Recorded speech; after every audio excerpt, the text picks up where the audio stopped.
Šiandieninis video turi savo istoriją. Ir šio alkoholinio gėrimo filmavimas buvo paskatintas vieno Devijo žiūrovo komentaro ir kito Devijo žiūrovo atsiųstų receptų. Bet apie tai papasakosiu šiek tiek vėliau. Na, o dabar pats laikas pasisveikinti.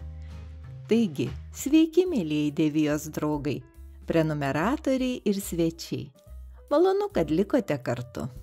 Priminsiu, kad šis video receptas, kaip ir kiti Devijos filmukai, labai laukia ir tikisi jūsų vertinimo piršteliais.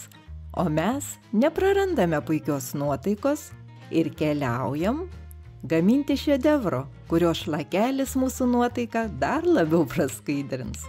Juolab, kad į mano namus ruošiasi užgriūti svečiai. Ir mums reikės džiovintų slyvų ir degtinės. 15-20 džiovintų slyvų užpilame pusę litro degtinės ir paliekame 3 dienoms ant saulutės vis pavartant pastovėti.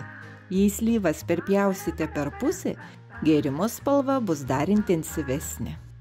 Slyvos sugeria spirito kartumą, o laipsniai išlieka. Ir niekas negali suprasti, kas čia per gėrimas, nes šiek tiek panašu į konjaką. O dabar žadėta istorija, privertusi su jumis pasidalinti šiuo receptu.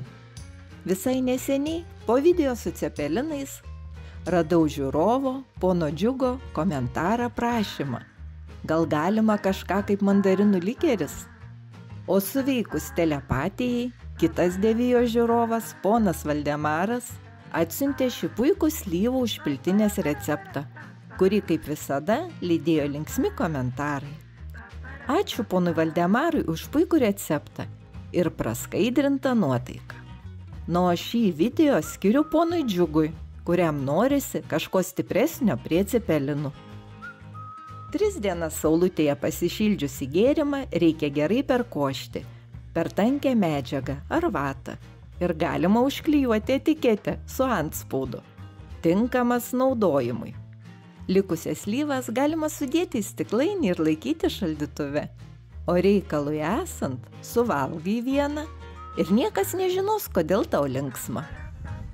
Aš slyvas panaudosiu moteriškiams desertams. Kol vyriška svečių kompanija ragaus gėrimą ir spėlios, kas tai galėtų būti, mes moterytės galėsime prie kavos pasmaguriauti plakta grietinėlę ar pertrintą varškytę su girtomis slyvomis. Rašykite komentaruose, kaip jums toks receptukas. Gal kas nors iš jūsų dar kaip nors kitaip skanina degtinę? Manau, kad bus įdomu ne tik man, bet ir kitiems Devijos draugams paskaityti. Na, o ponui Valdemarui tikriausiai bus smagu komentaruose perskaityti jūsų nuoširdų ačiū už laiko patikrintą, ilgamečio darbo ir eksperimentų rezultatą, kadangi niekas taip ir nesupranta, koksgi čia tas gėrimas. Tikriausiai jau supratote, kad čia citavau poną Valdemarą. Gaminkite, ragaukite, dalinkite su draugais ne tik gėrimu, receptu, bet ir gera nuotaika. O sekančiame video nusileisime ant žemės ir gaminsime makaronų su daržovėmis. Šis receptas iš pirmo žvilgsnio man pasirodė šiek tiek neįprastas, bet akį patraukė spalvos ir nusprendžiau pagaminti. Patikėkite, buvo labai skanu ir tai ne tik mano vienos nuomonė. Ačiū, kad buvome kartu iki pabaigos. Ačiū už Devijos palaikymą kanalo prenumerata. Puikios nuotaikos ir gardžių girtų slyvų. Iki.